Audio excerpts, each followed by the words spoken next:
Nasi Lemak was making a comeback? Well, I noticed a lot of the posts on social media, and I think Nasi Lemak has never really gone out of fashion, but I did notice like a sudden, onslaught of newfangled versions as well as Malaysian style versions coming, and then there are new players on the market. Yeah, I've got to say, when I was looking at it, you featured some really diverse Nasi Lemak twists. Yeah. Risotto being one of them. Okay. And the bun. Yeah. Oh, now, the bun looks interesting. I would eat the bun. Both of those sound very strange to me. Yeah, you're making a face. Yes. Because, risotto is risotto. Yes. And why? Risotto is made from arboreal rice. yes, I know, but it's not a Nasi Lemak thing. I think it's very contentious. Anytime you talk about Nasi Lemak, it's so divisive. Because even when you talk about rice for our normal Nasi Lemak, then some people say, oh no, you can't be using basmati rice. That's not traditional. You can't be using whole grain rice because it's not correct. Yeah. Everybody has their own opinion and all. But so the two versions that you mentioned, let's get into them. Newfangled. So the bun, to be very honest, when the eatery told me they have this Nasi Lemak bun, I was like rolling my eyes. But so I went there. I tried my best to keep an open mind, but I was also, if I'm going to be honest, I was ready to diss it. Yeah. You know what I mean? I mean, it's so difficult to keep an open mind, although, we should. So I tried my best. Because you already have the kuah pao, which is quite successful. So that's a braised pork belly bun, but made in the Taiwanese style. So that's interesting. But, then how do you follow up and live up to your kuah pao with this newfangled version? And I was quite surprised. Really? Yes. I was ready to diss it. And I took the pictures. So I took some time taking the pictures. But because the boneless chicken thigh, which they fried, it remained crispy even after I took the photos. We're going to get Hedy's verdict on this Nasi Lemak pao on Facebook. Okay, so join us there live right now. The Morning Drive. Okay, so you're saying that the bun worked? I would say overall, yes, it works. And would I tell people? I mean, if you really want to try it, I think I would. Yeah, I told my own colleagues to go try it. Mean, for those who were skeptical or interested, some were interested actually. Like they thought it looked delicious. It does. I would say that I think the bun. The bun itself is nice, but because it's so humongous, right? The whole chicken slab of chicken, if I can call it that. It's a little bit difficult to hold. The bun can't really. If you're it's going to be really messy and it might drop out. But if you slice it in two, it works. You're able to pick it up like this and you can taste it. Right. Okay. And I was quite surprised because you can't see it from the pictures. Right. But there was the flavor of coconut in there. So from where? Yes, exactly. So that coconut was flakes. Yes, that's the game changer for this version. They made it happen. Okay. Yes, and I thought it was very clever. Okay. There seems to be a wave of Gen Z entrepreneurs who are giving Nasi Lemak a fresh spin. Why do you think younger hawkers are attracted to the dish? I think they like I think it's because they grew up with the dish. And for those that I spoke to, it's because their grandparents introduced them to this dish and they have wonderful home-cooked version. So, it conjures up wonderful, happy memories of meals with your family, meals with your grandparents. It's something very intimate, very close to the heart. And I think that's the main reason why they choose Nasi Lemak. I know that for me, Nasi Lemak always takes me back to childhood. Yeah. Your Nasi Lemak is the one that's wrapped in the banana leaf, right? Yeah. And then it's just rice and then some sambal, ikan bilis, peanuts, and then the egg. The egg. Oh, got egg?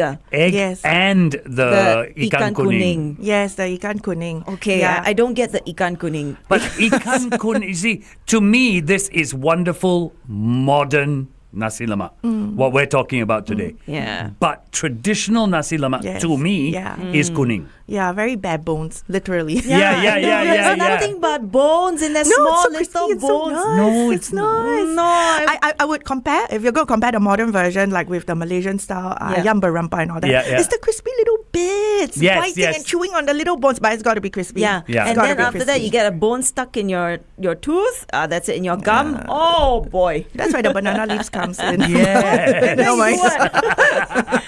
Okay, so from what you've observed, right, how are the diners responding to these reinvented versions of Nasi Lemak?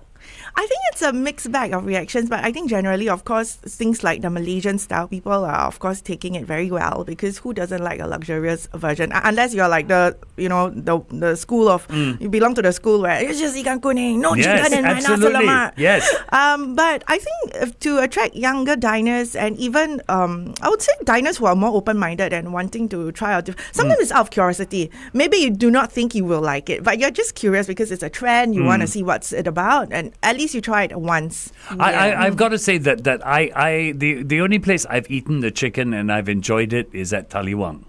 Oh, okay. But that's a chain. That's very different. But that's more like the Indonesian style taliwang. Yes. Yeah, so it's a little bit different. Oh, okay, different. so let's talk about Malaysian style Nasi Lemak versus local style. What's the difference though? I think essentially it's that giant chicken leg cooked, ayam berempah style. So you've got all the crispy bits of fried rempah or the fried spice paste. Yeah, so it's all on top. Yeah, and then that's the part that, of course, like how do you say no to fried chicken, right? I mean, if you're like for most people, and then the rest is like basic lah. You've got your rice, your sunny side up, hopefully with a runny yolk, if you like it that way, and then you've got your, of course, the crispy ikan bilis. It's got to be crispy. It's got to be crispy and the salty, peanuts too. I think it's a terrible thing if these two are like soft or not crisp. Yeah. So how does this happen when you've got a Nasi Lemak that's about to be grilled? Isn't that going to end up softening? Because there's one where it's actually wood-fired, charcoal grilled Nasi Lemak. Yeah. Wait, how does Isn't that that work? going to soften the... I'm not sure how that works, because technically, if you wrap it and then you grill it, it might have more of a steaming effect, if it's encased in the banana leaf. So I'll be curious to find out. Interesting to see how that one works. Yeah, that'll be launched in May, so I'll find out and let you know. This is a place called So Lemak, right? Yeah, So Lemak. Yeah, So Lemak. Okay, which happens to be a coffee shop stall. Yeah, But so they're doing something that really like out there. Yes, because they need to keep. Because she did say the problem with trends is that it's great, people want to follow it, but then they also get bored easily. So you need new things to entice them and keep to whet their appetites. And, So if we need new things to entice them and whet appetites, how did the risotto go down? the risotto. Honest Okay, to goodness. I think the owner of Malayan Settlement himself, he said it's something that you either love or you hate, and it's but some of his regulars actually like it, and it's on their permanent menu. Oh, so wow. it's quite brave, because for the other versions it's just a limited time offer mostly. Yeah. So because it generally it fits with the vibes of his whole restaurant, which is like a Western and Asian, it's like a mix. It's a mix. It's to put these two together. The other question I want to ask you, and this has got nothing to do with any of the dishes you've got, right? These Nasi Lemak burgers that we see, pushing it too far. No? The bun for the or burger? No, not the bun. The you get burger. the burgers. You get Nasi Yeah, Lemak burgers. burgers. as in McDonald's, is it? Yeah. Well, there are people who have done Nasi Lemak burgers. Yeah. I don't Is know, that taking because it I too haven't far? tasted it. But I think for the bun, what's surprising about it is that they replicated the coconut flavor of the rice, even though they took away the carb, right? Yeah. And replaced it with the bun. bun. It's because he used toasted coconut flakes in the bun as a I don't know, can I say it's a garnish because it's inside the bun? Yeah, I know, but it's but I know what you mean, one of the elements in the bun to make up for the loss of the coconut rice. So he replaced, he put back the flavor of coconut into the bun, as well as the chicken that you see on the picture, right? It's actually marinated in coconut milk as well as the other spices. Okay. So that it doubles up the oomph. So of the you haven't coconut lost flavor. you haven't lost very much flavor. I don't know. It's just if you do it that way, you didn't lose the flavor. It's a lot of work to just get Nasi Lemak. So why don't you just eat Nasi Lemak itself, right? I think it's a challenge. You want to keep You want to keep people on their toes. Yeah, I think so. And as a chef, I think perhaps you want to challenge yourself. Like, can I do it? Because it's a risk. It's a big risk, isn't it? You're playing with something that some people hold close to their hearts. They all have very strong opinions about it, and you dare to touch it. Why Nasi Lemak though? Okay, here's my take. Okay, I think it's because it has two of our favorite things on it, like the rice, the coconut rice, plus fried chicken. Those two are like staples, and it's easy to kind of reinvent them. For them, chicken is more like a newish thing. He was right about the ikan kuning. It's the sambal and the rice. It's the sambal and the rice. So we're going to talk about more about Nasi Lemak, and what our favorite thing about it is when we go back on air right now. Unworthy of my best.